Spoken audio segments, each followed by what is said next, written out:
forward. In fact, Landcare's always been in a government-community partnership, so we really welcome the opportunity to be involved in the reform process. Landcare New South Wales has been running a series of workshops around the state on biodiversity, and we've got one running now in Newcastle at the moment, and this webinar is part of your program up there today in Newcastle, so g'day to everyone up in Newcastle. I think there's about 40 people up there today, so welcome.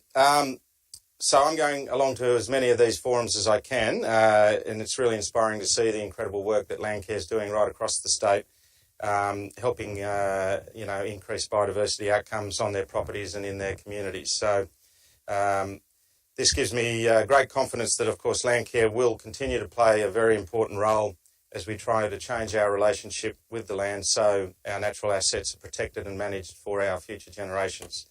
So I'm really looking forward to today's presentation and discussion. Thank you for having me along. Thanks, Robert. I just might ask the other members of our panellists to introduce themselves. Yeah, thanks, Brian. I'm Paul Elton. I'm the Executive Director of Policy with the Office of Environment and Heritage. Jeremy?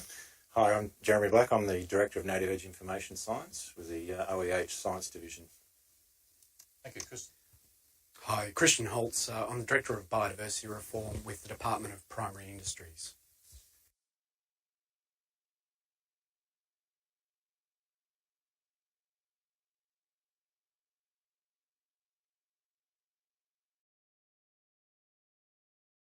We'll have three presentations. The first two by Paul Elton, that'll go for about 15 minutes each. And after each of those segments, we'll just pause and take about 15 minutes of questions from you. So I'll be moderating on screen the questions that will come up, and I'll direct your questions to the appropriate member of the panel. We'll do that after each of the key presentations, and hopefully that'll give you maximum time to ask questions of our panel. So just a very quick reminder of where we are in this process. As you probably all know, the legislation process commenced in June 2014 with the appointment of the independent panel to conduct a comprehensive review. That panel reported in December 2014 and made some 43 recommendations to government. The drafting of the legislation commenced in March 2015, and the government accepted all 43 of the recommendations of the independent panel. So now we're here at the exhibition of the exposure bills, which, as you know, are on public exhibition until 28th of June. And it's hoped that the two bills will be introduced to Parliament at the end of 2016. So just a quick reminder of where we are in this process. So now I'm going to hand to Paul to undertake the first element of our presentation. Okay, thanks. Thank you, Brian. Look, thanks everyone for participating in this forum today. Before I get into some of the detail, I'll just make a couple of general points. The first is that Christian, Jeremy and I may use language today about what these reforms will do or would do, but I do want to stress that everything is draft and the government is genuinely interested in hearing the views.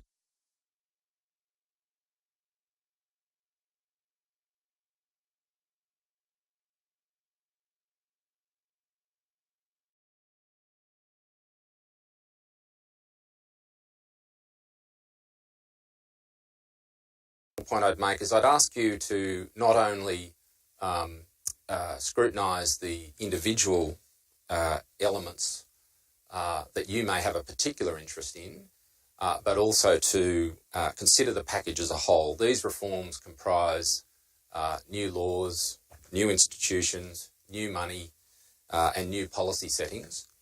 And I think the package is best seen and considered as an integrated package.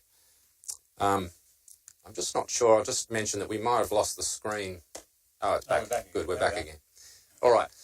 Look, so I'll now, in the couple of sessions I'm going to run through, I'll focus on the biodiversity conservation, the environmental aspects of the reforms, and then later Jeremy and Christian will talk about the land management aspects of these reforms. So the first theme is native plants and animals.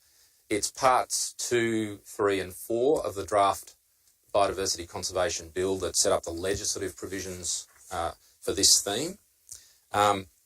These parts essentially bring forward and modernise and strengthen the core provisions that currently sit within the National Parks and Wildlife Act and the Threatened Species Conservation Act that are about how we identify, list and protect our native plants and animals, and in particular threatened species and threatened ecological communities. So retained and strengthened in various ways, the Independent Scientific Committee will continue to be responsible for listing on a scientific basis. The listing process will be refined slightly to align it with the threat categories and standards set by the IUCN. New elements are that the Scientific Committee will be able to set priority nomination themes to help fill known gaps in the current lists. And importantly as well, the committee will be required to periodically undertake reviews of the threatened species lists to ensure their continuing scientific rigour.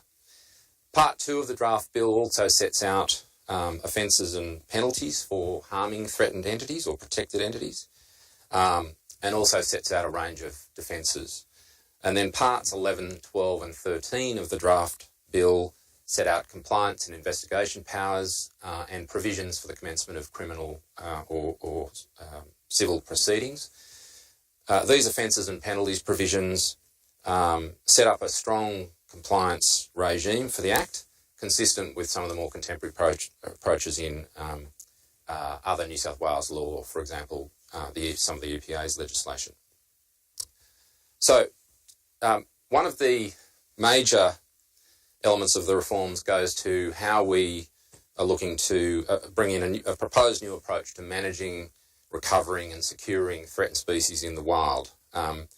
In response to the panel's report, just before the election, the government made a commitment to invest an additional $100 million in the Saving Our Species program, and this commitment has already been locked into the New South Wales budget. This is, in my view, an unprecedented and very significant investment in threatened species in New South Wales. To complement the funding, the bill would require OEH to establish a biodiversity conservation program for threatened plants and animals in New South Wales. This would effectively formalise the Saving Our Species program, which is our contemporary approach and has been designed based on the internationally recognised work of Professor Hugh Possingham and other academics. The next element in this theme is that the bill establishes a new risk-based approach to managing human or business interactions with native wildlife. The level of risk is associated or is based on likely impacts on populations of native plants and animals, as well as other considerations like animal welfare and human health and safety. So higher risk activities would either be prohibited or required to be licensed. Moderate risk activities are those considered unlikely to cause problems if they're carried out in a particular way, which could be codified. And then lower risk activities would be listed in the regulations as exempt from regulation. So we'll be seeking input from the community now and later on the types of activities that could be managed through either codes of practice or as exempt from regulation. So release of the draft legislation is really the first stage in redesigning the approach in this space. Over the coming months, extensive consultation with stakeholders on how it can be best implemented. Our real aim with this risk-based approach is to reduce effort on unnecessary licensing and redirect that effort into enforcement and regulation of those higher and moderate risk activities. And as the panel recommended, the independent panel recommended, education will also be an important part of implementing this new system for wildlife management. The independent panel also recommended that the government should consider taking a more strategic approach to the regulation of wildlife rehabilitation providers. This could extend to establishing an accreditation scheme to replace the existing scheme of group and individual licences. And we're committed to working closely with wildlife rehab providers to take an evidence-based approach to designing any such system. And we'll run a separate public exhibition process on those arrangements after this current process. The next element is that the bill would enable the Minister for the Environment to declare areas of outstanding biodiversity value. This really extends the current concept of critical habitats in the Threatened Species Act, which is about sites which are critically important for reducing the risk of species extinction, to extend that concept to also include sites that might help us with conserving species diversity or ecological integrity, maintaining landscape connectivity, or supporting migratory species. So the bill provides that OEH would recommend areas for declaration to the Minister for the Environment, and that OEH would be required to seek the views of affected landholders, the public, the scientific committee, and the Biodiversity Conservation Trust on any such proposals. The Minister would be able to declare an area as an AOBV if it meets scientific criteria specified in the bill. And there'd also be regulations and guidelines developed to help apply those criteria. If declared, these AOBVs would be both protected and managed with funding. The bill includes provisions to make it an offence to harm an AOBV, and in addition, the Biodiversity Conservation Trust, which I'll describe in a moment, would prioritise investment into the management of AOBVs. So that's the first theme. I'm going to keep going with the second theme and then pause for questions and answers. So the second theme is private land conservation, and it's parts 5, 6 and 10 that set up the proposed legislative provisions for this new scheme.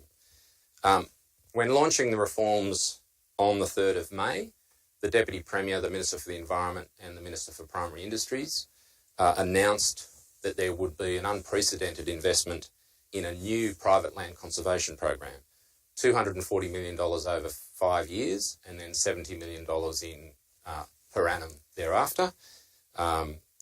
This is a very, like the Saving Our Species program, this is a very significant and unprecedented investment in private land conservation in New South Wales.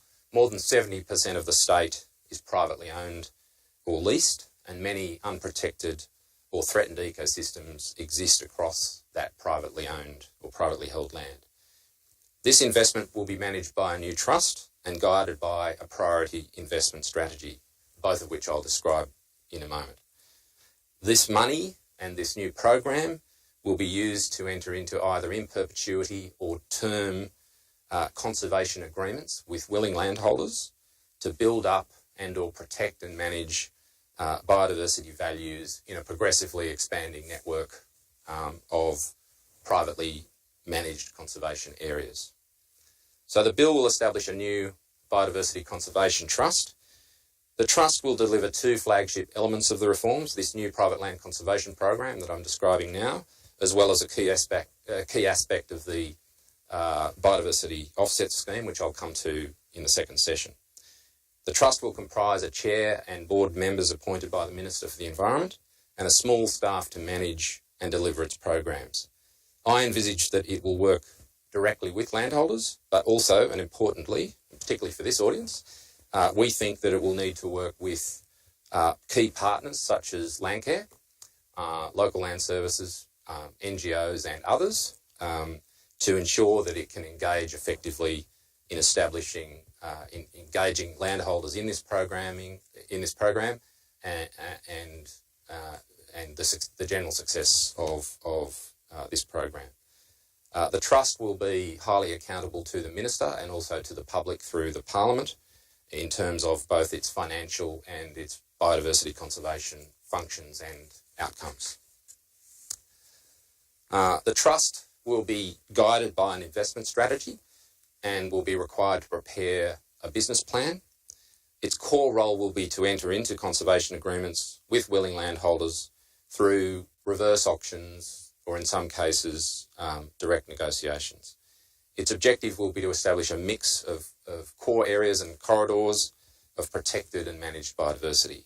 This will often involve protecting areas of high conservation value, and sometimes it will involve agreements to restore ecosystems, for example, where an important biodiversity corridor may need to be established. The bill would require the Minister for the Environment to make and maintain a biodiversity conservation investment strategy. This would take into account existing areas in New South Wales where biodiversity is already protected on public or private land, and will then identify priority investment areas across the state and priorities for investment from year to year. The strategy will guide the investment of these new government funds by the Trust. And as I mentioned earlier, areas of outstanding biodiversity value will be automatically included as high priorities for investment. This slide shows how the reforms will simplify and streamline the existing range of conservation mechanisms into a tiered system of 3 types of conservation agreements.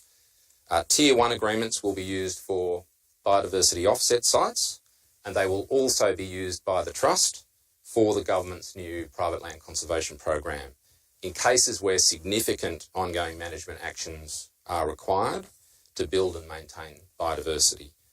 They may be used, for example, in overcleared landscapes where restoration is required to make an existing area of native vegetation a more viable and sustainable ecosystem, or where an important corridor is needed. Tier 2 conservation agreements will also be used by the Trust for the government's new PLC program, where more modest investment is needed to protect and manage existing areas of high conservation value. So together, the Tier 1 and Tier 2 agreements and the new PLC program would open up new opportunities for landholders in these priority investment areas.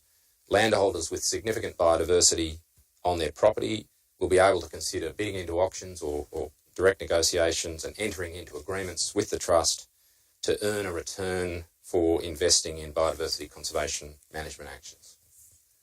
So I'll pause there. Thanks, Paul. We might pause there and take some questions from you online using the facilities on your pad. But just before I do that, I just want to remind you that we will be providing this deck of slides through Landcare for distribution to the Landcare network. And also there is on the dedicated land management website this presentation that's been given today for you to view. I think it's been loaded up in the next couple of days, so it will be up there as well for you to have a look at. So we might take some questions. So can I invite the first questions, please, to Paul on those 2 themes of the reform package?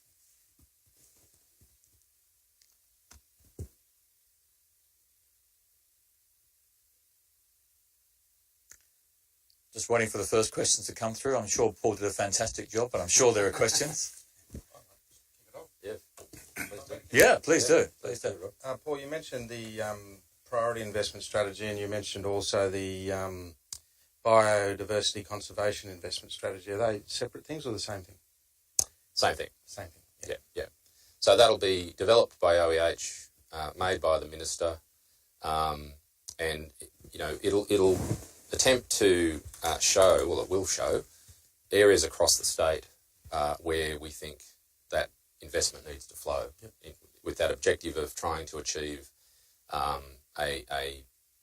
network of core areas and corridors, and with the comprehensive, adequate and representativeness targets for each bioregion, the sort of guiding principle as to where those places will be. And then that will be, in a way, the easy part. The hard part will be what principles we will use, and this is something why it's important for us to consult on the development of the strategy with all stakeholders. What principles would we use to guide where the investment flows first and year by year? Because this is an ongoing program, building up to $70 million per annum over the first 5 years. Where do we want the investment to flow in years 1, 2, 3, 4, etc.? And will they have some regard to the old catchment action plans developed under the CMAs and, prior to that, the sub-catchment planning? Yeah, look, there's many, that's right. I mean, there's many existing sources of evidence that we can draw on. OEH in the past has produced biodiversity conservation strategies. So there's a lot of information available to us already about where the priorities are. Great. So we're not reinventing the wheel here. We'll be building on all those lines of evidence to compile that strategy, and then importantly, the bill will require us to consult And so there is an opportunity there and a strategy. mechanism for community to feed into that. That's right. And strategy right. planning. And local intelligence will be really vital, you know, from LLS, from land care groups, from local councils and so on, as to help us, you know, figure out what the best pattern of development of a network might look like in the landscape. Great. Okay, thank you. So we have our first set of questions coming through now, and I might just direct these some to Paul. Question from Joanne. Joanne sent through about 8 questions. She's asking, are they only received during the allotted question time this afternoon? If we don't get to answer the questions that are put to us this afternoon, the undertaking is that we will respond to the questions if we run over time in the next couple of hours. So keep the questions coming, and we will respond to them either this afternoon or to you via email after this session. Question here from Charmaine. Why have the baselines or targets not yet been defined? Why have the assessment methods been changed from outcomes to self-assessment?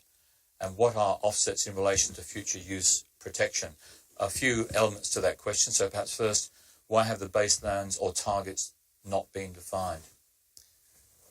Not quite sure what might be being referred to there. I think there's a couple of elements of that question that go to the offsetting scheme, which we're about to address in the next session, and then also in terms of some of the land management arrangements. So that question, I'm sorry, it covers a few elements. We might just pause here and take that question after the next presentation. And indeed, about the assessment methods, we might come back to that. If you do want to come back to us on what you mean by baselines, that would be helpful. Okay. A question here from Roger Knight. In monetary terms, what would be the likely range of payments per hectare for various programs? Yeah, look, it's I can't give you a specific answer to that question because the approach. I mean, we've certainly done some modelling ourselves, but essentially the approach that we're looking at involves the idea of reverse auction. So what we're envisaging is that the trust might go into a particular region, be it a bioregion or a sub-bioregion, and indicate to landholders in that area, look, we're looking for this type of biodiversity in these parts of the state, and for landholders to come forward with offers to the trust as to what they might be willing to do in terms of land management activities to build up those biodiversity values or manage existing biodiversity values, and at what price the landholder is willing to do so. So it's very much a market-based system. So we're really looking for discovery of willing landholders and price discovery by going into the market. There may be some cases where we go down the path of direct negotiations in particular circumstances. We don't really want to particularly constrain how the Biodiversity Conservation Trust will do this. We want to really, at a government level, set the objectives, give the trust the funding from the government, the legislative mechanisms that we're establishing, the tools, but really allow an expert board to think about the best way to go in and engage with landholders through partners like Landcare to get the best outcomes on the ground. Yeah, reverse auctions would be certainly something that we think the trust should consider, but there may be other tools that they think are appropriate in particular circumstances. In some cases, direct negotiations may be appropriate, but we really don't want to be too prescriptive about how they should best go about that.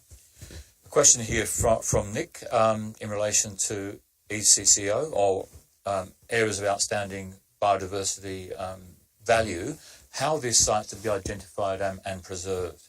Yep. So the law will provide for OEH to identify and nominate sites to the minister, but again, OEH would rely on many sources of advice as well as existing known information to look at such proposals. These proposals will need to meet certain scientific criteria to be established in the new Act and in the regulations, and we're very interested in feedback on what those settings ought to be at this stage. We've put drafts out there. and we're very interested in any ideas that stakeholders might have about how third parties might bring proposals forward to the government. The core idea of it, though, is that this is another tool in the toolbox in terms of, and it was a suggestion that came from the independent panel, that there are circumstances where the establishment of a national park or some of the other mechanisms may not always be the right instrument, and there could be pockets of very valuable biodiversity that might exist across multiple landholdings and landholdings of different tenure, and it's worth having a mechanism to look to protect that. And I think what's very important, if you were to compare it to the old mechanism of critical habitat, is the fact that these things would be automatic priorities for funding. What the bill will require is that the minister must take all reasonable endeavours to enter into a conservation agreement with the relevant landholder or landholders. And we think that in many cases there'd be a strong incentive for landholders to do so. Thanks. Another question about consultation. A question that asks, consultation with stakeholders over the coming months, will that include everyone that submits a comment, or simply other state authorities or those funded by state government authorities? So in the consultation to come, as you consult on various aspects of the reform package, who will be consulted with? Well, look, we will certainly be collating all of the submissions that we receive by the 28th of June and analysing, summarising and presenting that a submissions analysis report to the government so that they can be well briefed on the views that are coming back from all stakeholders. So that'll be an important next step. And we will draw on those submissions to also consider within government any refinements. And there have been a number of very good suggestions made to us already in a number of the stakeholder engagement sessions we've had across the state to date. So we will use that material to look at good ideas for how we might improve these reforms and take those propositions back to ministers and to the government for consideration. There will be further rounds of consultation later. So we've put up some new information recently on the website, the landmanagement.newsouthwales.gov website. The proposition is that the government is aiming to introduce this legislation and hopefully see the Parliament pass this legislation before the end of this year. We will then, early in 2017, we'll go out with a further round of consultation on the draft principal regulation, a more fully developed version of the biodiversity assessment method, the draft codes of practice, which Christian will talk about in a moment, and other supporting instruments. So there'll be certainly another round of consultation with stakeholders and the broader community as we develop the further elements of the reform package. And perhaps just a final question here on this segment about the allocation of funding through the Trust to private land conservation. Will funding be allocated to a variety of different environments, or will it just be allocated to one kind of environment? No, look, it'll we envisage that the money will flow to most bioregions in New South Wales. There's only one of the 18 or 17, one or two, I'm not sure, of the 18 or so bioregions in New South Wales that are getting close to or have exceeded the CAR targets, the Comprehensive, Adequate and Representative targets. The early work that we're doing suggests that many of the priority investment areas will be west of the Great Dividing Range and also up in a few spots up in the North Coast as well. But the important thing will be these principles about. So we'll have a statewide picture of where we need to see investment flow, but as I said earlier, the hard part will be what principles we use to guide where we invest first. And I think that's something that we're very interested in feedback from stakeholders on. Yeah. Rob, did you want to come in on this one? Yeah, I'm just interested, Paul, to know, obviously the science of connectivity is very well established, and the benefits of connectivity, obvious to all. How much emphasis will be put on the ability, to connect areas of high conservation? Yeah, look, that will be, I mean, we think a guiding certainly a guiding principle for the priority investment strategy will be the idea of core areas and corridors. And as I said, I think we'll be using, I envisage the Trust would use a mixture of Tier 1 and Tier 2 agreements to do a combination of investment in protecting and building upon core areas and investing and building corridors, and which may well be a combination of fragments of existing high-quality vegetation as well as gaps. And so investing in restoration, revegetation, where there are gaps to, complete those corridors will be certainly a high priority.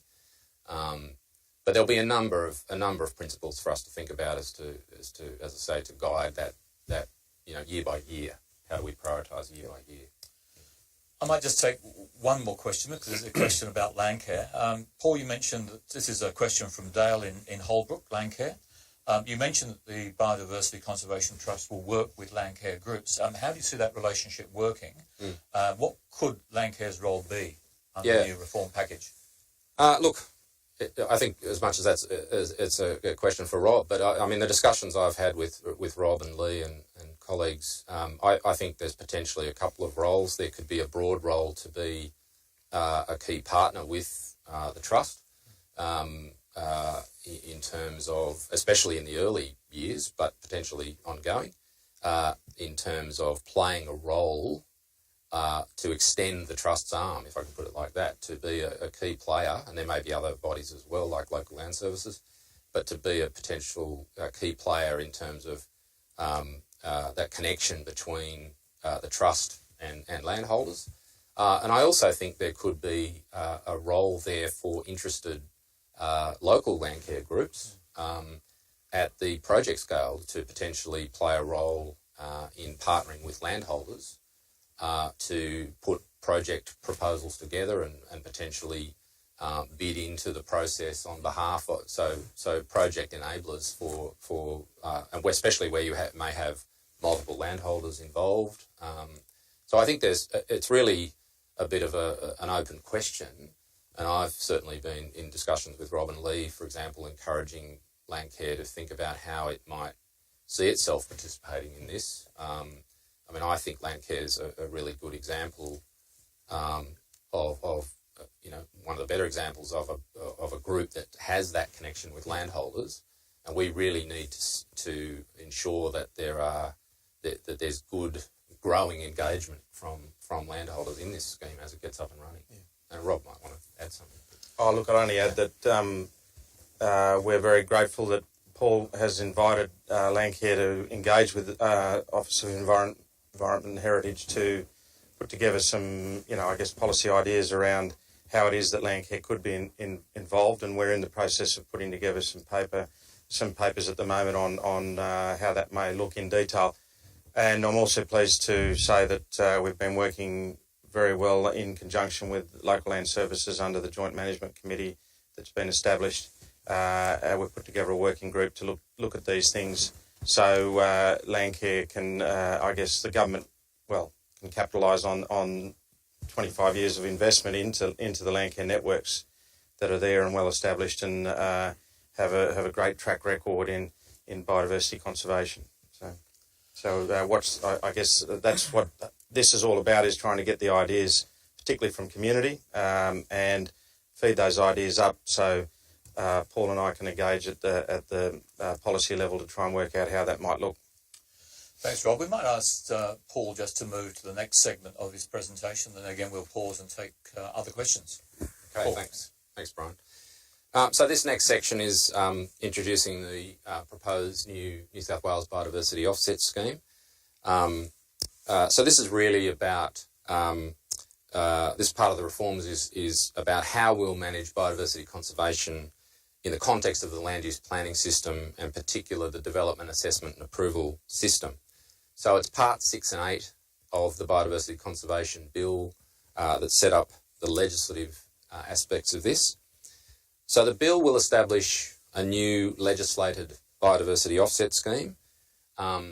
This really, what we have now in New South Wales is a New South Wales biodiversity offsets policy for major projects, which has been implemented administratively to date. So this bill would formalise that legislatively, and it would also extend it to all kinds of development with potentially significant impacts on biodiversity, not just major projects. It adopts the logic fairly well recognised internationally now of avoiding impacts, minimising impacts, and then offsetting residual impacts. The first element of this new scheme is that the bill would establish a single method for assessing the impacts of proposed development on biodiversity, the biodiversity assessment method. And this would replace 4 existing methods in New South Wales, as shown on the screen at the moment. The BAM will also assess gains in biodiversity predicted from proposed management actions at offset sites or biodiversity stewardship sites. The law will require that the BAM must be applied by an accredited assessor.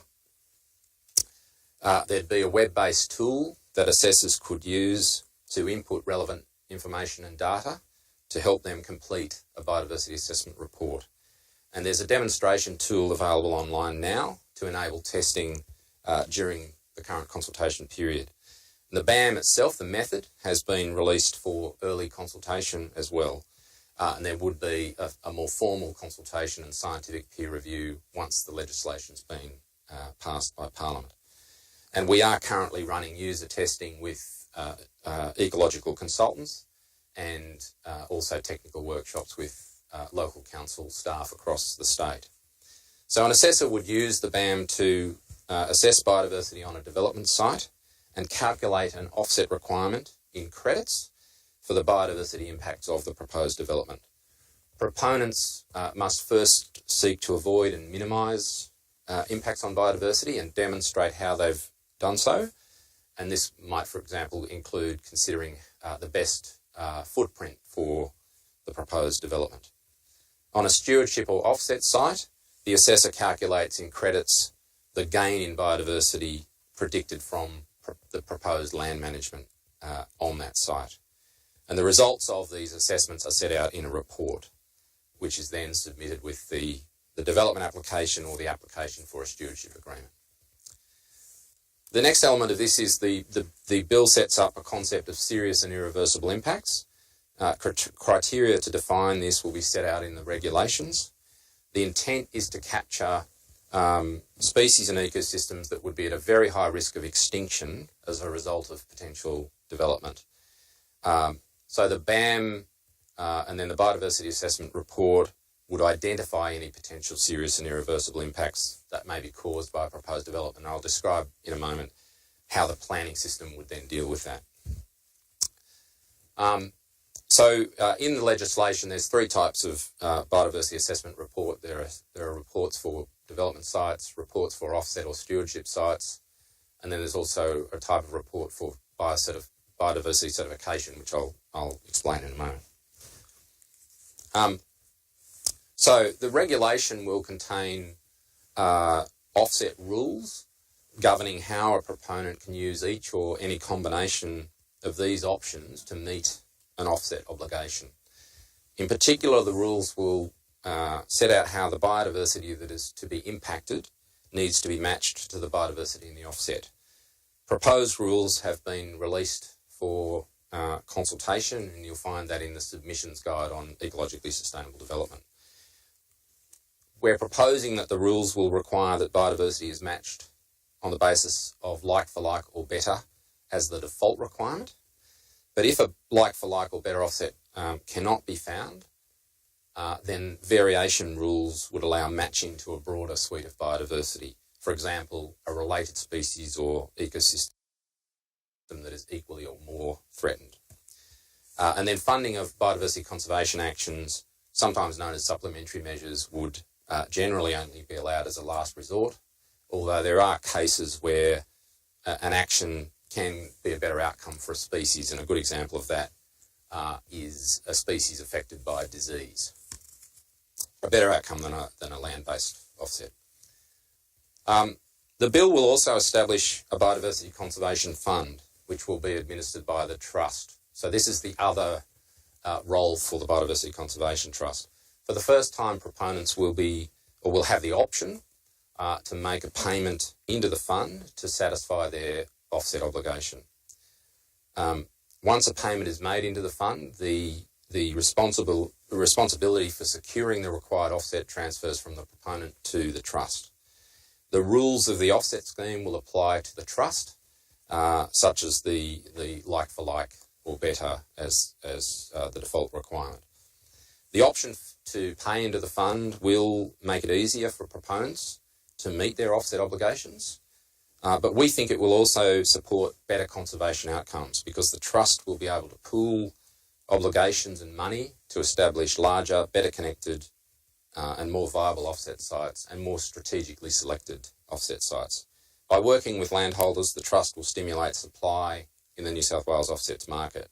We would also expect the trust to be able to develop specialist expertise and economies of scale, also leading to greater efficiency and therefore better biodiversity outcomes.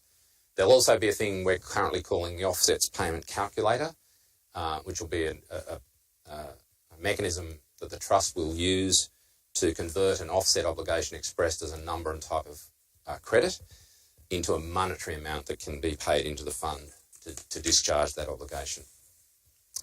The final element is biodiversity certification. The bill brings forward and strengthens the current provisions for biodiversity certification. Biodiversity certification can be used to assess and offset biodiversity impacts earlier in the planning system, for example, at the rezoning stage. Addressing biodiversity impacts early generally leads to better biodiversity outcomes. It also results in increased certainty for proponents, for local government, and for communities generally. And once biocertification is conferred by the Minister, there's no need for further biodiversity assessment at the site scale when a development application is lodged. Some improvements to the scheme include it will use the same methodology, the BAM, as will be used for site-based development to create a consistent approach. Loans may be available for strategic biocertification proposals to assist with upfront assessment costs, and individuals, not just planning authorities, will be able to initiate a biocertification proposal, but they must consult with the local council first. The next part is how does this intersect with the planning system, and part 7 of the draft bill deals with this. So how does the biodiversity offset scheme interact with the development assessment approval system? So for state significant development and state significant infrastructure, major projects, the scheme will apply automatically unless the Department of Planning and the Office of Environment and Heritage agree it's not relevant. And an example would be a development at the Sydney Opera House, where biodiversity would not be a major factor. For non-major projects assessed under Part 4, the scheme will apply to development that is likely to significantly affect threatened species or threatened ecosystems. If the scheme does not apply, then a consent authority can consider the biodiversity and other environmental impacts as part of their normal assessment under Section 79C of the Environmental Planning and Assessment Act. So the bill will establish criteria for deciding if a proposed development is likely to have a significant effect, either if it meets the test of significance, which will be a modified version of the current 7-part test, or if it exceeds what we're calling BAM thresholds. The BAM thresholds will be set out in the regulations. The thresholds, there are 2 thresholds that operate together that we've proposed, and these are set out in the consultation materials. An area-based threshold based on minimum lot sizes, and there are 3 options that we've presented for feedback from stakeholders. And the other is where a site contains sensitive values, which will be shown on a sensitive values map. And this would be available to everyone online.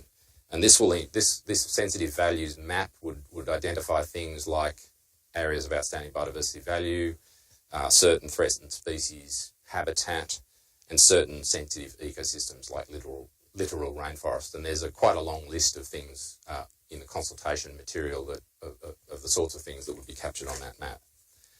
So if a proposed development is likely to have a significant effect, if it meets either of those thresholds, then the proponent must prepare a biodiversity assessment report in accordance with the biodiversity assessment method. as part of the species impact statement. The species impact statement may need to assess other impacts on threatened species if these are not assessed by the BAM. We don't think that'll arise very often, but an example might be for, something like contaminated water discharges on marine biodiversity. So, what is the consent authority's role? The consent authority must, as part of considering the development application, they must consider the biodiversity assessment report and the species impact statement. Firstly, they have to consider the question of serious and irreversible impact. So, for major projects, the consent authority must decide if the impact would have, if the development would have a serious and irreversible impact, and if it will, consider whether or not to grant consent, and if consent is granted, consider any additional conditions that should be imposed to try to ameliorate those impacts. In the case of non-major projects under Part 4, the consent authority must decide if there would be a serious and irreversible impact, and if so, they must refuse consent.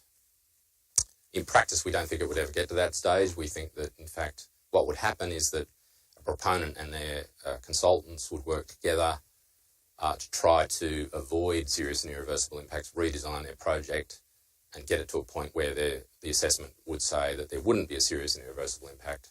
There'd be little point in actually lodging a DA if you know it's going to be refused. So once that's dealt with, the next question is how does the consent authority deal with offset requirements?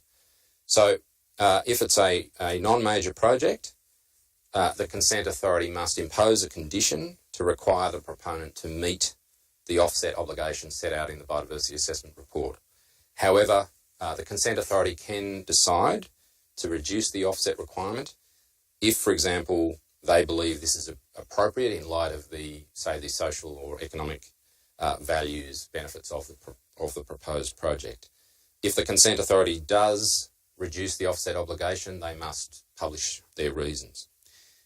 In the case of major projects, the decision maker, typically the Minister for Planning or delegate, must consider imposing a condition of consent to require the proponent to meet an offset obligation. And again, the consent authority can decide to reduce that offset requirement if they believe that's appropriate in light of all the considerations, including social and economic considerations. And then just finally, the biodiversity offset scheme will also have a relationship with some other elements of the reforms. As Christian will explain later, the approach I've described for non-major projects under Part 4 will work in a similar way for one of the approval pathways in the LLS Act, which Christian will describe. The government is also proposing to establish a new SEP to deal with the clearing of native vegetation in urban areas. So this is really areas that are outside the area of operation of the Local Land Services Act. It's envisaged that the SEP will apply, therefore, to urban zones, large lot residential zones and E-zones, and would replace current tree preservation order provisions. We're thinking that the SEP will require that the BAM and the offset scheme will apply to any proposed clearing above the BAM threshold, and below the BAM threshold it would identify clearing that can be done without approval and clearing which requires a permit. So that's it on that element. Thanks, Paul. We might pause there and invite some questions to Paul on those two themes. Just while we're waiting to receive those, I might just go back and put a couple of other questions to you, just to tidy up some of the questions that came before. Question from Michelle here, Goldman Yass. How long will the conservation agreements with private landowners be binding for? Yeah, so we're proposing that landholders will have the option to propose either an in perpetuity agreement or a term, a time-limited agreement, and the trust would negotiate with the landholder as to what the appropriate payments might be in those particular circumstances. So what might happen, for example, is that if a if a landholder was looking to enter into, say, a Tier 1 agreement, it's likely that that would involve a market-based upfront payment, and it might then involve a payment profile of, just hypothetical numbers. It might be, $10,000 a year for the first 20 years, and then it might drop down to $5,000 a year thereafter.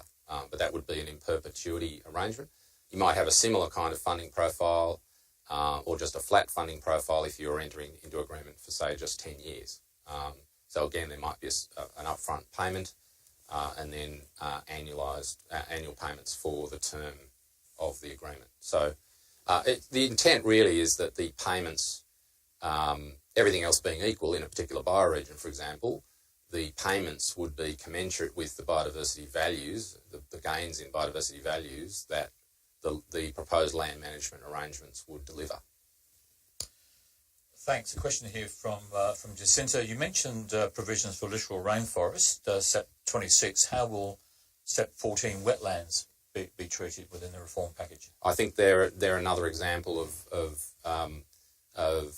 something that would be included in the sensitive values map. As I mentioned, there's quite a long list of 15 or 20 things that you'll find in the consultation material that would be included on that sensitive values map. The logic, if I could just expand briefly, the logic of the proposed BAM thresholds is, the two parts of it is to capture those things that are particularly sensitive on the sensitive values map. And in those situations, if a project would involve the clearing of vegetation that's on that map, then you'd automatically have to apply the BAM irrespective of the scale of the clearing. Whereas then alongside that, we have these area-based thresholds, which might be half a hectare or whatever it is. And we've put proposed numbers out there for people to consider. And we're trying to get that set at the right level so that it's low enough that it might capture other potentially significant impacts on biodiversity, but not so low that it would drive up costs by requiring proponents to assess biodiversity impacts that really would be trivial or insignificant. So we're really looking to get that balance right, and we're really interested in feedback from local government and industry and all stakeholders for that matter as to what should be on that sensitive values map, and then where those area thresholds ought to sit. And another question here from Regan about conservation agreements. Will the Trust have the ability to undertake compliance of those private landowner agreements? Yes, there'll certainly be compliance. The agreements, especially the Tier 1 agreements, but really also the 2-tier agreements, the quid pro quo, if you like, is that there'll be funding paying the landholder for management actions, and those management actions would be specified in the agreement and effectively are contractual obligations. And so we would certainly be having an appropriate auditing and compliance program. The precise arrangements for the role of the Trust, the role of OEH, is something that we still need to work through, but there's certainly be an active audit and compliance program to ensure that landholders, and for that matter, there'll be also a role in terms of extension and advice and support. All of those efforts aimed at ensuring that landholders are carrying out the management agreements that they've committed to and are being funded for. Thanks. Another question from Joanne.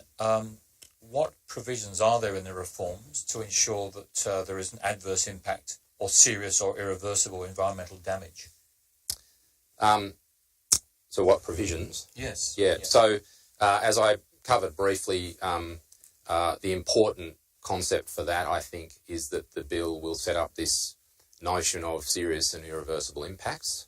So that's designed really to avoid the most, what you might consider to be unacceptable impacts, where, for example, development might otherwise cause a species or an ecosystem, an ecological community to become extinct. We really want to see that avoided. Beyond that, we're really relying on the logic of the biodiversity offset scheme in terms of setting up this avoid, minimise, offset hierarchy, so that effectively the offsetting scheme is trying to ensure that we achieve effectively no net loss of biodiversity over time, in particular species and ecosystems that are in those higher threat categories where they're critically endangered or endangered. We really want to see no net loss facilitated through the biodiversity offsetting scheme, and then complementing that is this proposed private land conservation program, the $240 million, and the Saving Our Species program, the $100 million. Those programs are really about what we'll do on top of the regulatory settings to really drive positive gains in biodiversity conservation across New South Wales.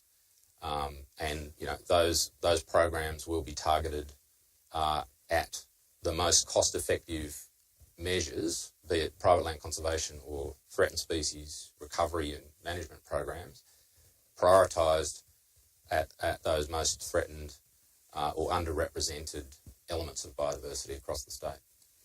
Thanks, and a question here from Bob on the North Coast. What group of people do you envisage as being trained as assessors, presuming that means to undertake the BAM assessment? Yep.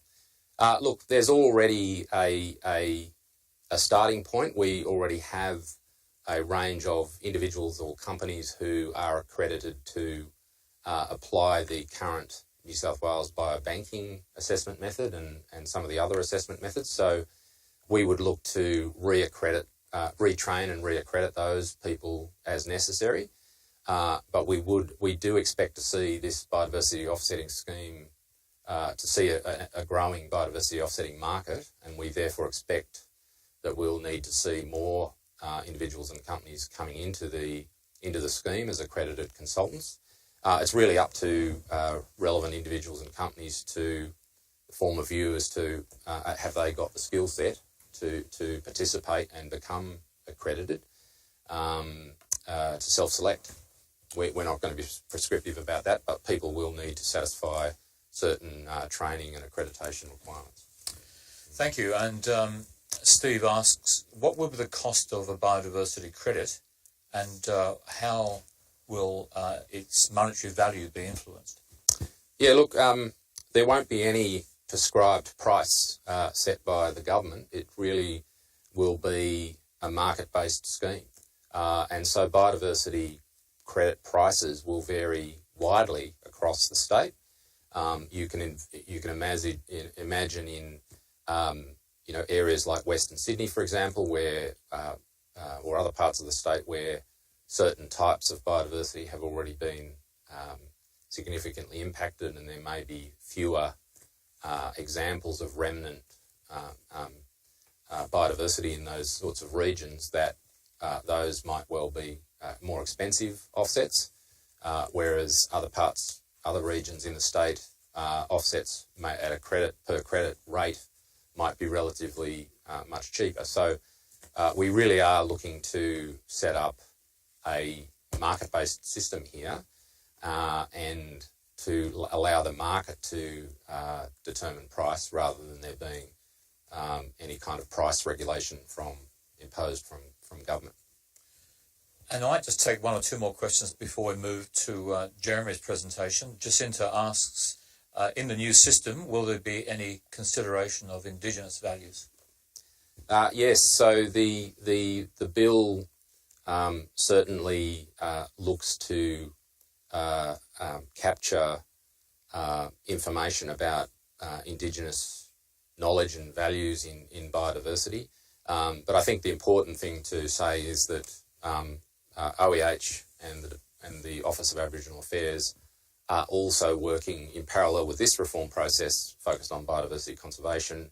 We are also working on a reform process to reform Aboriginal cultural heritage legislation in New South Wales. We're further advanced on that, and we're hoping to proceed to public consultation later this year. We're working across government and with New South Wales Aboriginal Land Council quite intensively at the moment on those reforms. and they will have some new arrangements as to how that is dealt with in the planning system as well. So I think that's really a very important element that's separate from this reform process. Thanks, Paul. Bob, did you want to come in on this one? I just have a question for Paul. I was just wondering, under the sort of current planning law provisions, how do you sort of expect to establish equity across various industry sectors and also across planning consent authorities, I guess? Yeah. Look, I think the main, certainly, creating a level playing field was one of the guiding principles for these reforms. The reforms across what's proposed, and Christian will describe the land management framework in a moment, but, ESD, triple bottom line decision making are guiding threads across the whole reform package. And I think the other is that, by moving to a single biodiversity offsetting scheme, a single biodiversity assessment method that applies to all types of development is one way in which we're creating a more level playing field. Moving away from having 4 different methods under 4 different regulatory pathways under different laws, and different regulatory standards in those different laws is something that this reform package is dealing with. Thanks, Paul. We'll give you a rest now and perhaps move to Jeremy to talk about the regulatory map, and then we'll come back, and if there are outstanding questions, we might take those a little later. Jeremy. Thanks, Brian. So we're stepping into the Local Land Services Amendment Bill territory, and I'm going to give you a very short overview of the native vegetation regulatory map. I could probably talk the whole session on the map if I was given half a chance, but we'll try and condense it down and give you a sense of how it's been built.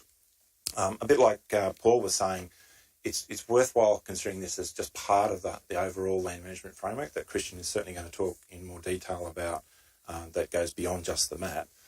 And I think take that as an overarching view rather than just focusing on one particular component of it. The method that we've used for this map has already been released, and I sort of encourage you, if you're really interested, to look in more detail at that. And I'm going to give you a bit of a summary of it.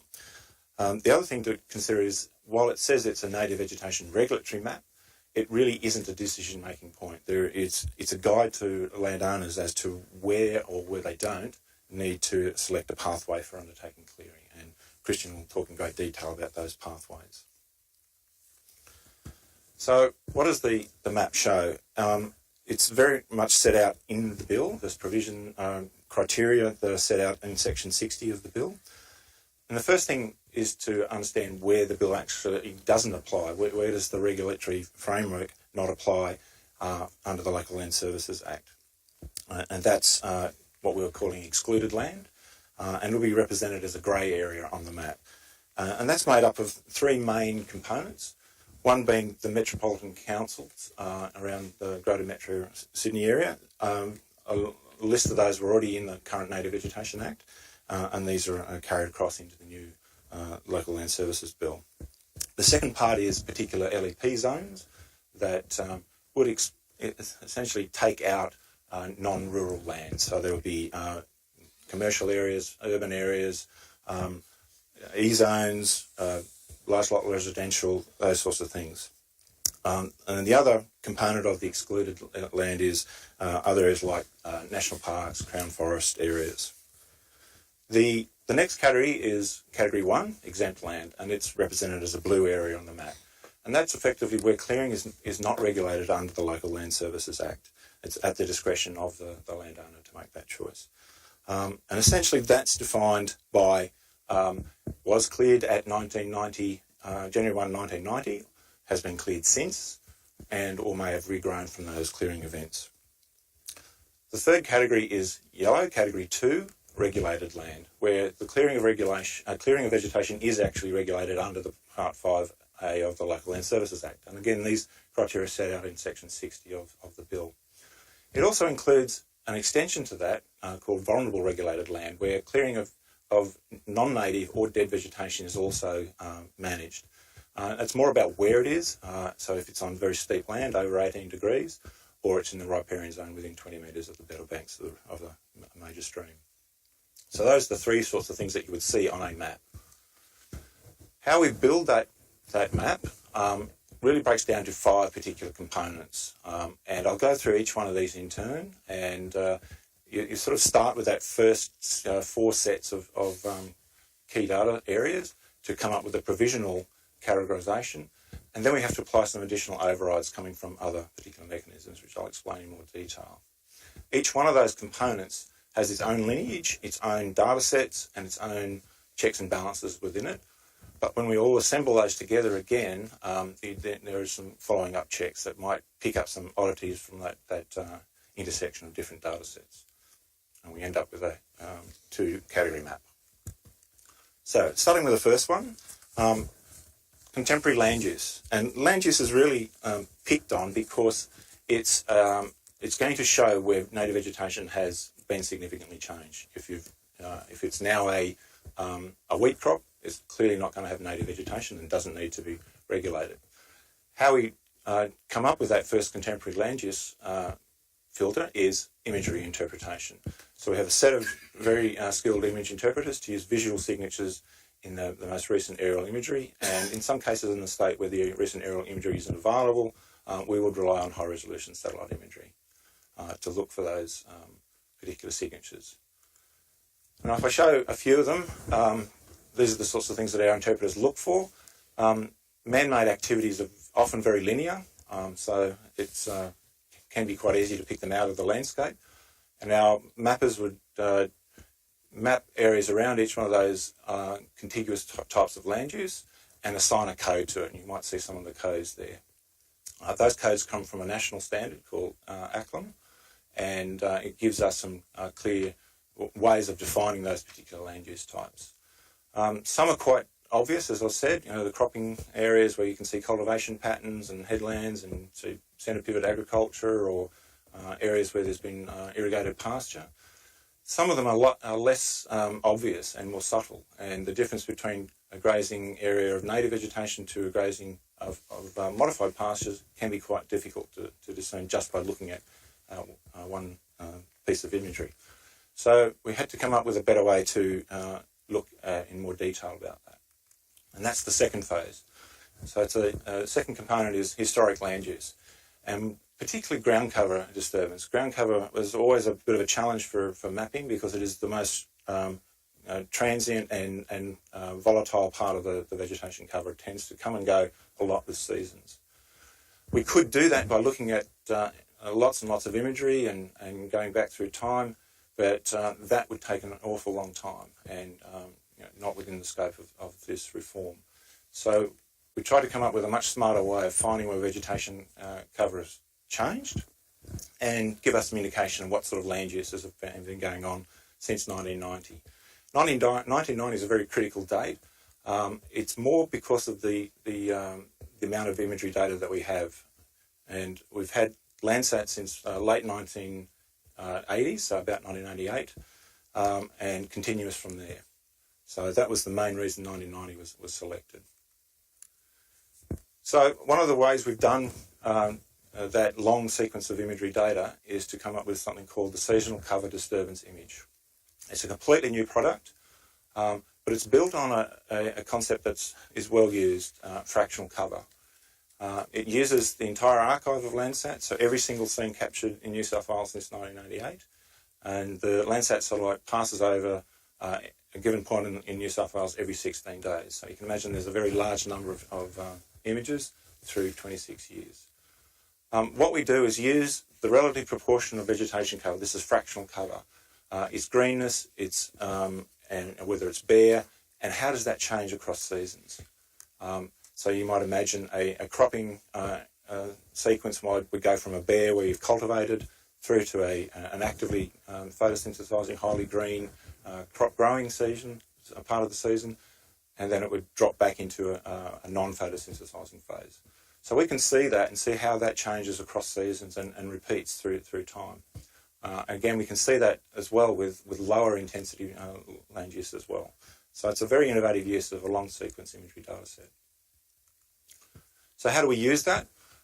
It's one of the armoury of our interpreters. So they start with our initial aerial image, and they can pull this into the same geographic space and focus in on particular things that they may have some uncertainty about. So we colour this image up in a particular way to highlight either land use or relative change. So if you look at the picture on the screen, and we've pointed to a few locations across it, but if you look at the hotter colours, the yellow colours, are where there's the most change and typically associated with cropping or improved pastures. And you can see the centre pivots stand out quite well. The darker blues are more the native pasture, or where there's been very little change, a bit of a combination of woody vegetation in there as well. The pinks and purples are where the more hard surfaces are, the urban areas, and rangelands to some degree. But you can see across the landscape, a lot of the TSRs and road reserves stand out quite strongly as blue. Where it gets a little bit lighter blues, we still don't just rely on that. We have to look a little bit more deep, and we might actually pull up the imagery data sets from those time periods that would indicate where that's coming from to have a look at it in more detail. So it's it's another one of the armoury of the toolbox for our interpreters to understand what's going on in the landscape. The third component is woody vegetation cover. So if you imagine the SCDI covers the ground cover vegetation, this is more about the trees. So we've used Spot 5 as the source for our woody vegetation extent. We've been capturing Spot 5 annually since since 2007, and it has a better resolution than Landsat. It's 5 metres by 5 metres on the ground, whereas Landsat is 30 metres by 30 metres. We set a criteria of 2 metres as the definition of a tree, and that resolution allows us to even pick out the large single paddock trees. How we use that data is to come up with basically a yes-no map. Yes, it's woody, no, it's not. So that's the middle image there, if you can see the spot image on the left. On the far right-hand side is a woody fractional projected cover, which is really about the density of that vegetation as well. It's something that we can sometimes use to interpret the vegetation, but in this case we use the presence or absence of the woody extent. So that gives us a picture of what vegetation is there now, the woody vegetation. The fourth component is that regrowth? Has that been cleared lawfully since 1990? So we've got a very robust process for detecting clearing, and initially was built on Landsat, but has been adapted and used for Spot 5. And how we do that is to equalise image across seasons. So we have some sophisticated algorithms to adjust for sun angle, time of year and the like, so that you can compare image to image at a pixel level. So if you look at those images on the screen, there's sort of two different examples. Far left is the before date, middle one is the after date, and you can see even just visually that there's some changes occurring in the vegetation signatures. We run that through our algorithms to highlight where that change occurs, and you can see the third image on the right, the red areas are showing where we've detected that as a change. And we also then look at that as to why has that change occurred. In some cases it might be a fire, it might be a forestry activity, or it's related to agriculture, or it's an infrastructure corridor, those sorts of things, so that we can understand what's the nature of that clearing.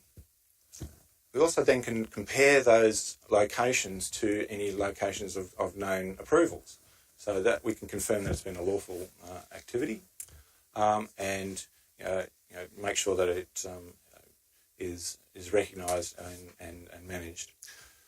So that tells us where the lawful clearings occurred, and that would become Category 1, the exempt land. The fifth component is where all these additional requirements come in. We call them overrides, which is where there's some clearing restrictions or approvals that have been gained through other mechanisms than the Local Land Services Act. And they're also set out in Section 60 of the bill. And that would include things like proven unlawful clearing, or there's remediation directions. There might be designated areas for offsets or conservation agreements already in place through development approvals. The existing property vegetation plan system that's in place now, there would be particular requirements for those. Where there's been publicly funded vegetation established, the SEP 26 rainforest, the SEP 14 coastal wetlands, and core koala habitat under SEP 44 are also included in it, and other things like Ramsar wetlands and where critically endangered communities and plants have been mapped. Mangroves and salt marsh are effectively not considered native vegetation for the purposes of the Local Land Services Bill, but there is mapped areas of that we can make sure are understood and included into the regulatory space.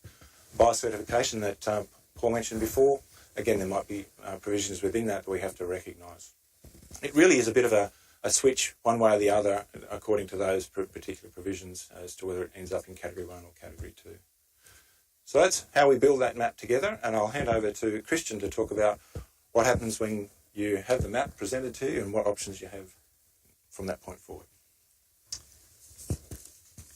Thanks, Jeremy. As Jeremy mentioned, I'll be talking about the new land management system, and that's essentially the system that will be deployed over the areas that are mapped. Essentially, we're talking about rural land, and essentially we're talking about the areas that were effectively under the remit of the Native Vegetation Act. And in terms of going through it, I'll take you step by step through it, but I like to just reflect on some context before I do. And it's largely about reflecting on the panel's commentary and their recommendations. And essentially, they said three things which we're responding to in this area.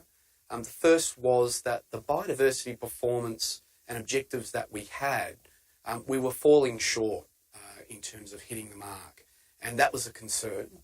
The second thing really was that in terms of the framework, over time it had become fragmented. It had compounding elements which made them sometimes complex to navigate, and certainly they provided some inefficiencies and some red tape that the panel thought could be improved. And thirdly, in relation to the land management system itself, for rural land, the panel in addition said, look, we've got to look at the standard that's being applied. It's not a level playing field. It's a higher standard than applies to other forms of land use and land development, and we need to develop a level playing field. And in terms of responding to those key themes, the government's sought to do that in a holistic way against the three themes: sustain, invest, and protect. Sustain in the sense that we want to promote a sustainable, healthy primary production sector, one that can promote both productivity interests as well as biodiversity interests. We also need to make sure that government invests in a focused way in its target areas for biodiversity. And as Paul mentioned before, there's a significant commitment that the government's made in the form of the $240 million investment for private land conservation and also the $100 million additional funding for saving our species. So this is a serious level of new investment directly into targeted and prioritised biodiversity spending and protect. That's the outcome that we want. We've got to be clear on those objectives. We've got to make sure we monitor and evaluate and adaptively manage and respond towards achieving those objectives. And we also need stronger protections where we've got clear biodiversity priorities. And Paul mentioned before things like serious and irreversible impacts as well as areas of outstanding biodiversity. The other thing I'd just like to mention is that whilst I'm going to talk about the land management system, it's not the only choice or available option that a landholder will have under this new framework. It has to be looked at as essentially part of a whole. Landholders will in this new system have the opportunity to consider options that might be available to them under the private land conservation stewardship arrangement, as well as potentially providing their land as an asset to be used as an offset. So we've got multiple choices now for landholders, and it's about empowering them making the best decisions for them in terms of their private interests, but also decisions that support and promote biodiversity outcomes. So firstly, the 4 key components, we've got the native vegetation regulatory map, which Jeremy's talked about, allowable activities, land management codes, and also local land services clearing approval. Stepping through it, firstly, the first step is the map. Now, the map, for the first time, as Jeremy mentioned, will identify for landholders those areas that are no longer regulated in relation to clearing or management objectives or outcomes. So a landholder, when looking at an area that's mapped blue on their land, will know that there's no further regulatory considerations. They can undertake the management actions that they need to undertake. And as Jeremy mentioned, essentially these areas will already be identified effectively farmed areas, and they're low risk in terms of environmental impact. The yellow parts of the map, as Jeremy identified, effectively showcase and demonstrate the areas in which we see ecosystem services.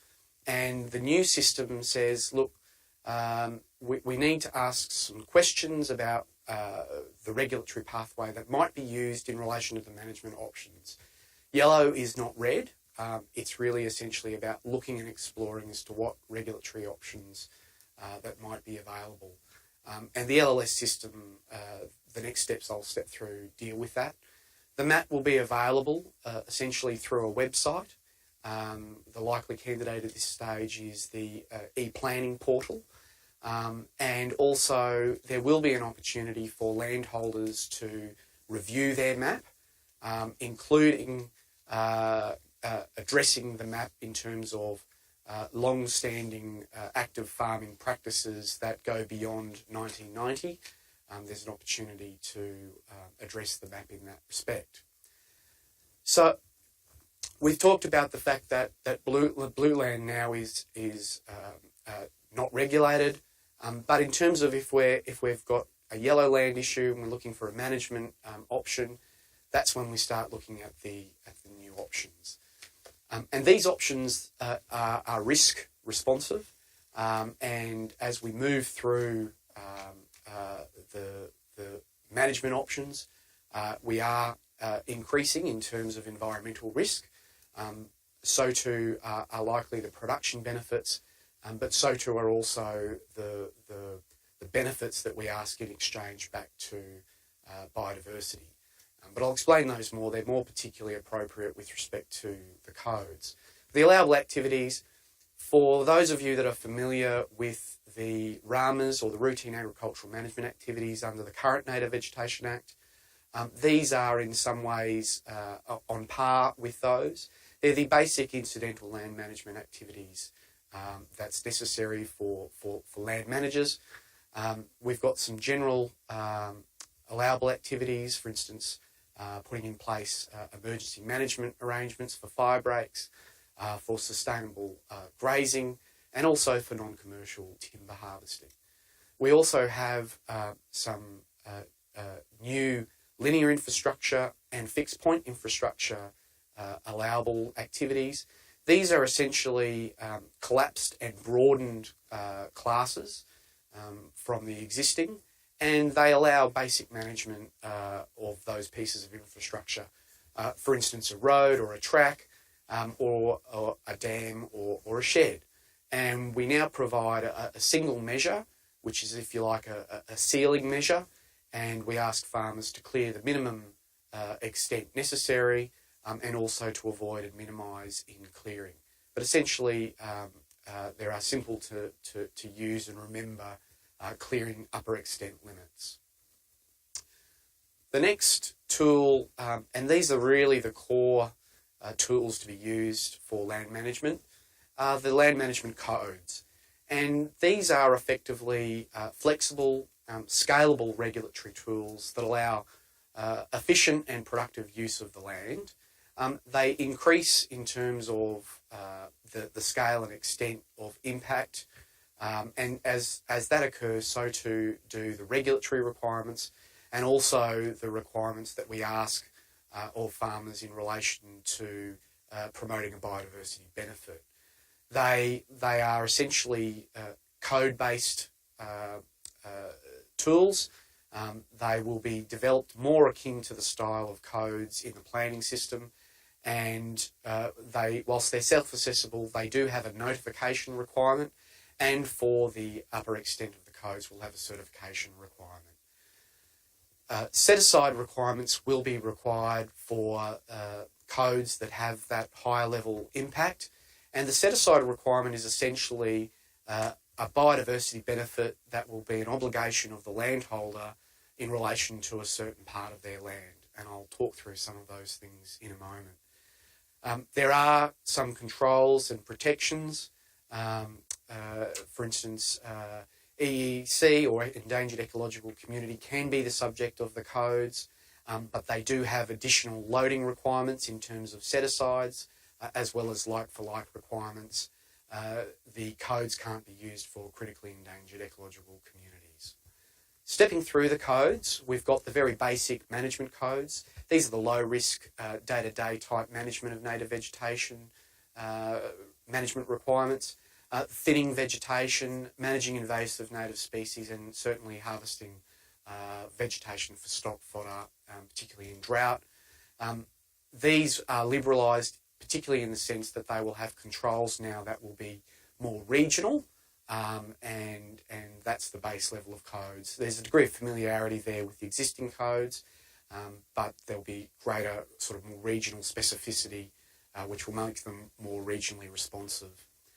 The efficiency codes, these are about enabling clearing activities that promote, if you like, efficiencies in existing farming type systems. And we've got codes that promote cropping.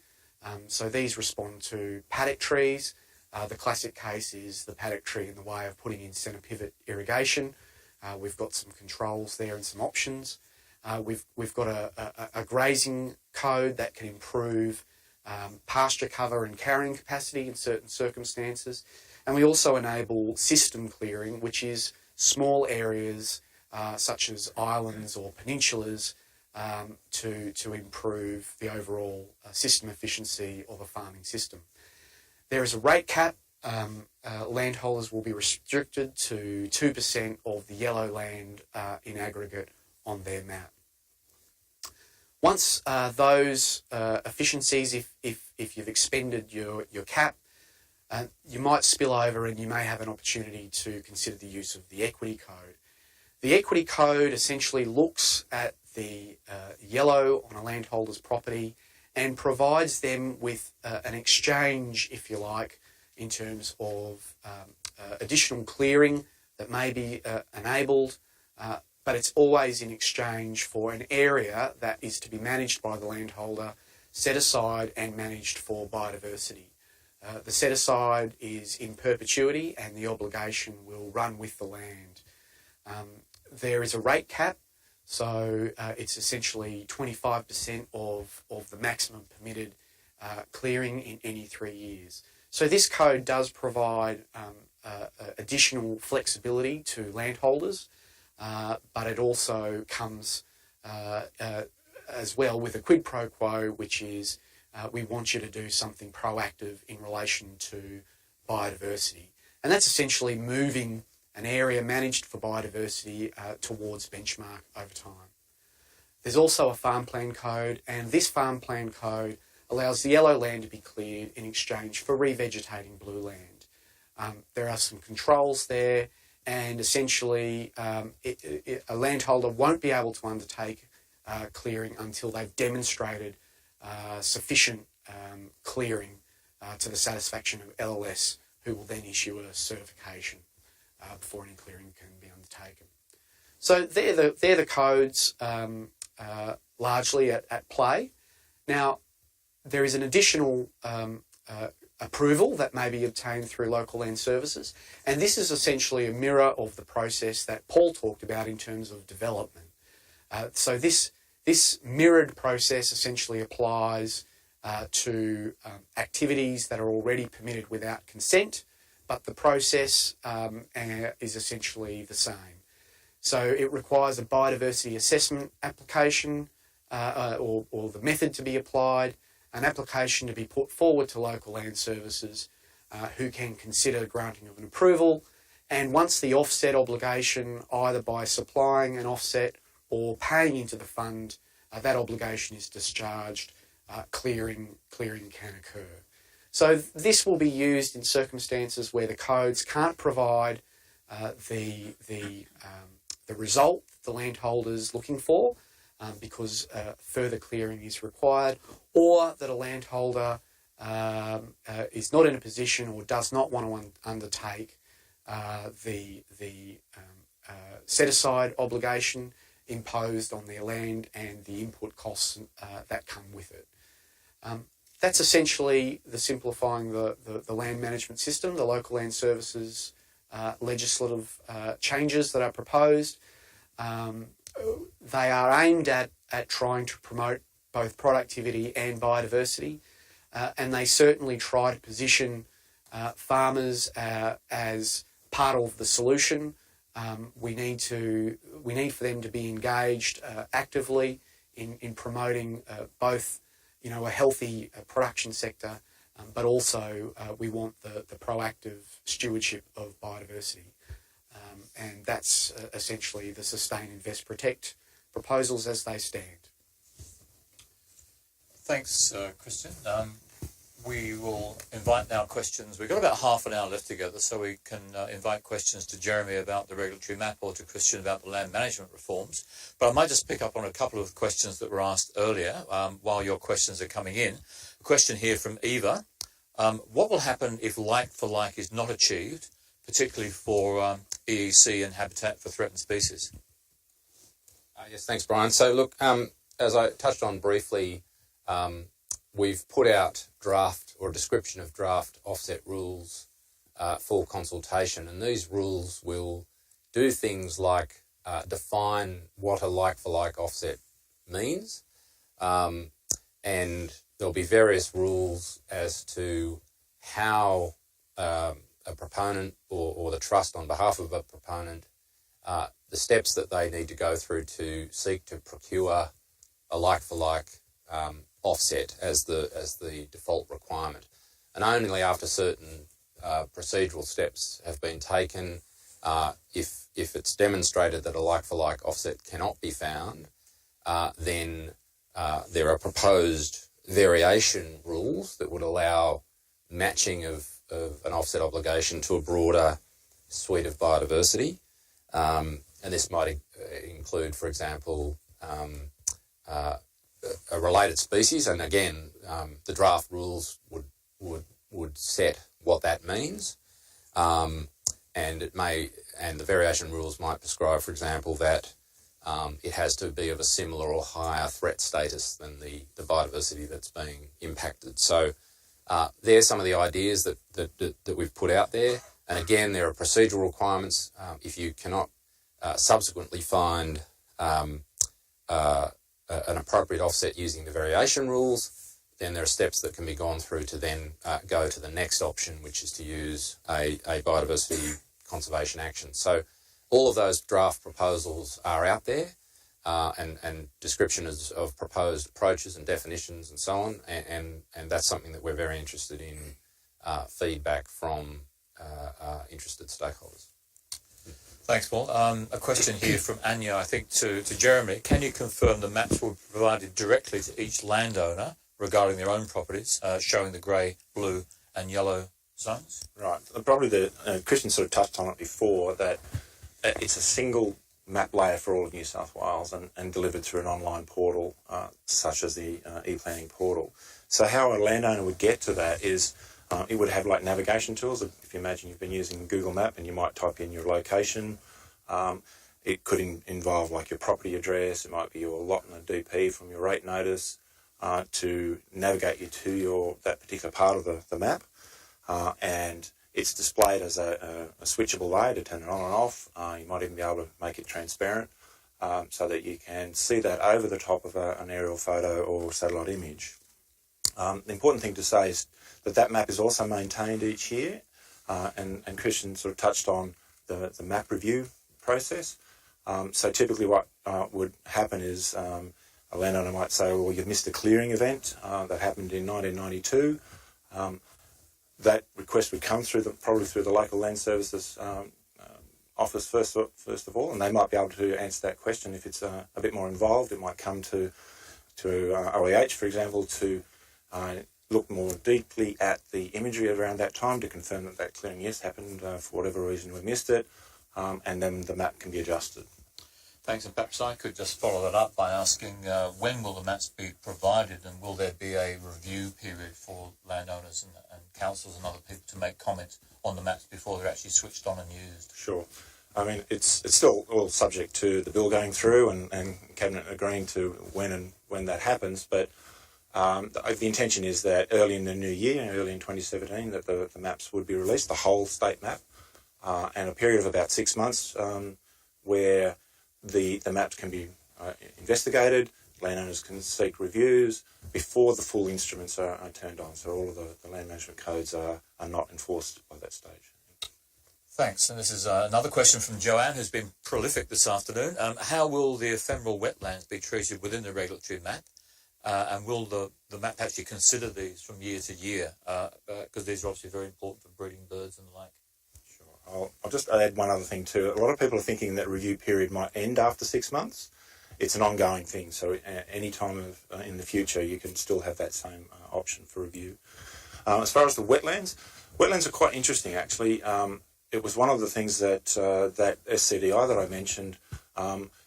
It was a little bit complicated by the intermittent inundation and almost looks like a land use activity. So we've used some quite sophisticated water masks to pick up where those wetland areas are. So yes, they would be part of the if they've been cultivated and so severely impacted, effectively the vegetation has been removed, then they would be unregulated. But the ones that are still remnant would fall under those same codes and land management activities.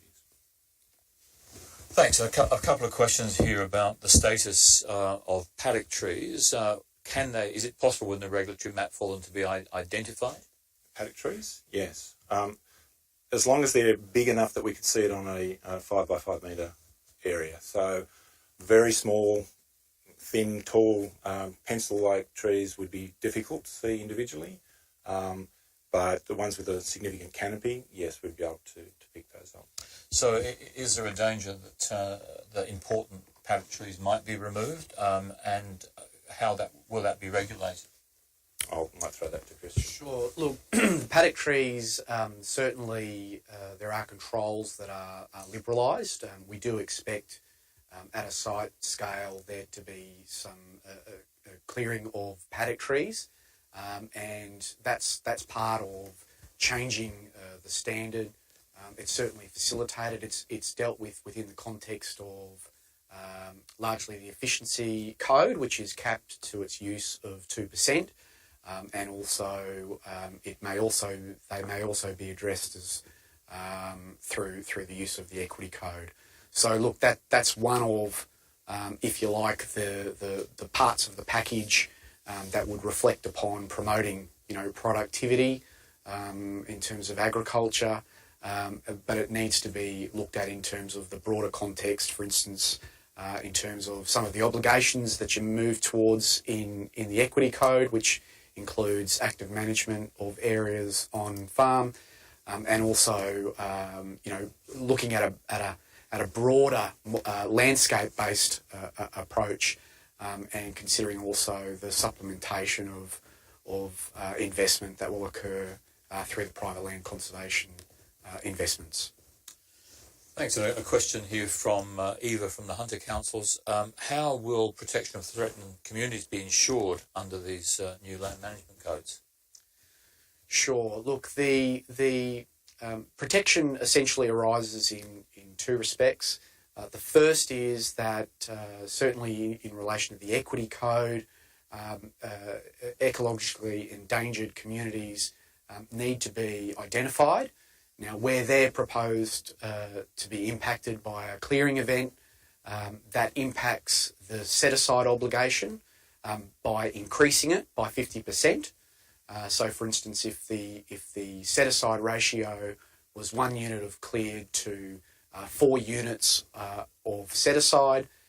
That would require the loading, which would make it 1 unit cleared to 6 units of set aside. So it becomes a different equation for the landholder to consider. The second important consideration is that the certification will require that the set aside be like for like. So this will be certainly one of the important roles for local land services in ensuring that those protections are provided for. And a question from Nick about monitoring and compliance. Who monitors and ensures compliance with these new codes? Sure, Nick, look, that's a great question. I'll start with essentially what the panel said about compliance, and it was that if we're going to have a more flexible system, one that places more trust in rural landholders, that comes with it obviously a compliance response that is, if you like, stronger. So we do have stronger controls, stronger compliance and enforcement provisions in new legislation. One of the things that we've been actively talking about in our consultations is about who, in respect of those new compliance provisions, would be best placed to deliver them. So there are a range of actors within government that could potentially have that role. It's not defined. It's certainly something that we'll consider in response to the consultation and the feedback that we get from stakeholders. Thanks. A great question here from Andrea. There's a presumption, it seems, that landowners will know how to manage the biodiversity offsets. What training or expertise or otherwise will be put in place to ensure that? And are there other ways in which that land could be managed? Sure. Again, a great question. The issue with, I suppose, set-asides is that, yes, they're quite regionally and in some instances quite site-specific. One of the jobs of local land services will be to consider quite carefully and provide guidelines which outlines the kinds of management expectations that the government will have of landholders. And as I say, I think that will be quite specific to the habitat or the system that we're talking about. There are provisions that respond to the level of intensity that's required by a landholder. So set-aside ratios will be lower for those set-aside management obligations that are more intensive. For instance, if you need to go in and remove a mid-story that is choking up the shrub or the ground layer. So quite high input costs for the landholder. Alternatively, the costs could be quite moderate. It might be just simply to fence an area and to monitor it in terms of pests, feral animals and weeds. So the set-aside area would be increased where those, if you like, costs, if you like, are more moderate to a landholder. So that will be guidance that will come from local land services. Also in considering whether or not the exchange or the quid pro quo, it's really important to understand, in a farm planning sense, both the benefit but also the obligation, the costs and the returns. And we see local land services having an important facilitation, extension and education role in promoting wise choices to landholders. Thanks, Christian. And a question here from Thomas from Holbrook Land Care. What protections are there for publicly funded vegetation and revegetation projects that are not perhaps in the PVP system, such as land care management agreements? Sure. Look, those areas, we expect to have a layer of those available within the mapping system so that those areas are protected in terms of prior investments. In simple terms, we don't have an we want to avoid, for instance, not taking the benefit net additionality terms of those former investments. So if they've been counted or those investments have been made, we don't expect them to be utilised within the new system. So they shouldn't be counted as part of, if you like, set-asides, for instance. I'll just add to that too. Yeah, Ron, thanks. That's one of those sort of override areas that we would pull that into the regulated space if that's like a conservation agreement that's being publicly funded, for example. There was an idea perhaps that we could separate that out as another category, but that became a bit more difficult, and there's privacy issues and things like that. So the obligations still reside with those agreements, and any land that has those would have to oblige themselves of those rules. But it's certainly, I think, the idea of having these ancillary data layers that can inform landowners once they're now comfortable with having a mapped environment provides us an opportunity to give a lot more information about those sorts of things. Thanks. Question here from Steve. If parts of a landowner's property are incorrectly mapped as Zone 1 instead of Zone 2, what safeguards are in place to stop that landowner from clearing remnant vegetation before it's detected? Question.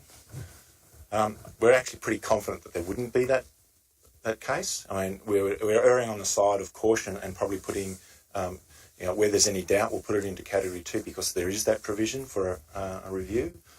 So it would be unlikely.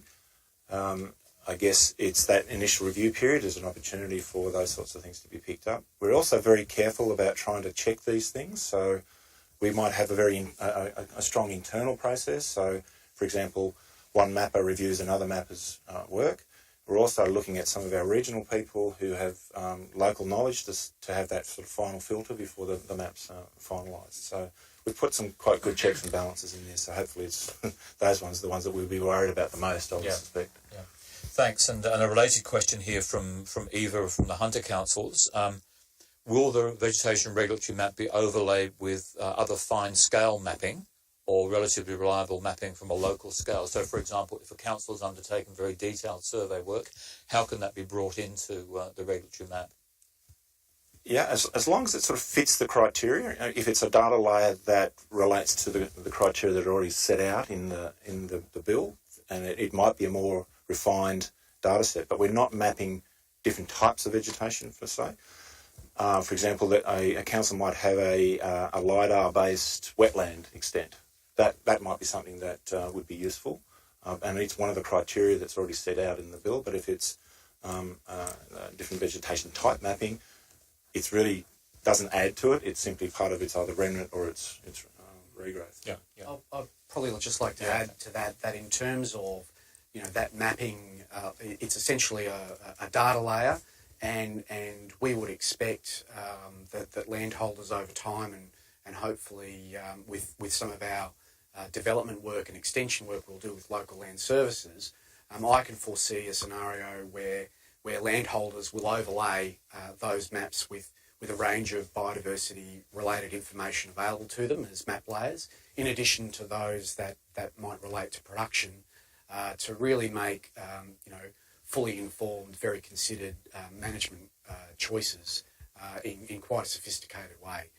And that's really what farm planning's about, and that's really what we want to try and promote as much as we can. Ladies and gentlemen, we're rapidly approaching 4:30, but we have time for a few more questions before I talk about the next steps in the process. A question here from Kylie. What support will be given to landowners who cannot access a computer or have suitable internet access? A great question for those in rural and remote areas. Yeah, look, we're certainly aware that some landholders have not got the right facilities for in terms of ease of provision over the internet. Where we're working with local land services to ensure an easy pathway through local land services for a landholder to get access to their map. So, look, definitely aware of some of those service problems, and we'll definitely have a method of ensuring they get their maps. And a question from Roger about the treatment of Ramsar sites, national parks, and related kinds of areas. How are they treated in the mapping situation? So Ramsar are put into Category 2, so they would be subject to the codes. and approvals and allowables, but national parks are in the excluded part, the grey area, which is subject to the EP&A Act, so the normal planning provisions. And similarly, a question from Danny, where does commercial private native forestry sit in this new legislation? I'll hand that one to Chris. Sure. There was a recommendation related to private native forestry in the independent panel's review. The proposals on the table at the moment don't respond directly to that recommendation. That work is intended to be undertaken as supplementary work in the future. But look, certainly a lot of people are interested in private native forestry activities. Certainly some of the responses that are in the proposal may or may not be relevant or are of concern or are considered to be helpful. And we've heard a lot of interest from P&F licence holders and interested parties, and certainly they've indicated making their views known in this review, bearing in mind that it's not substantively addressed, but it's a later matter that's yet to come. And I'll just add to that, thanks, Brian, that it's again one of those overrides. So P&F PVP, its provisions still prevail. There'll be transitional arrangements to ensure that occurs, but we certainly build it into that regulatory.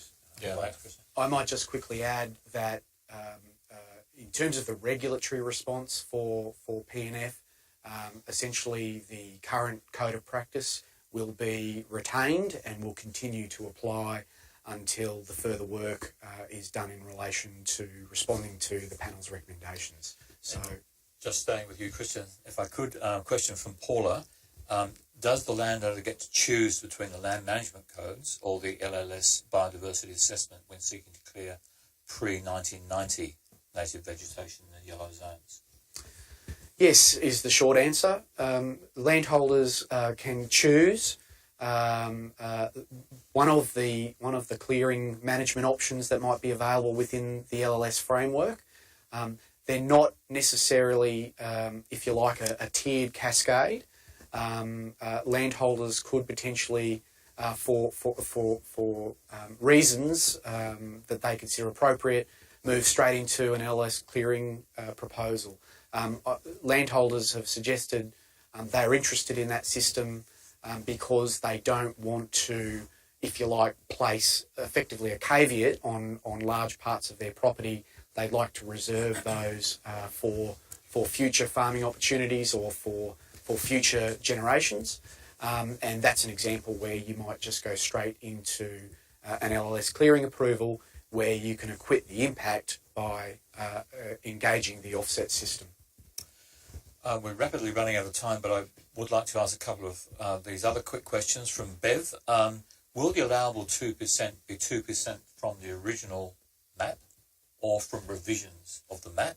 And will the original map be kept for comparison purposes over time?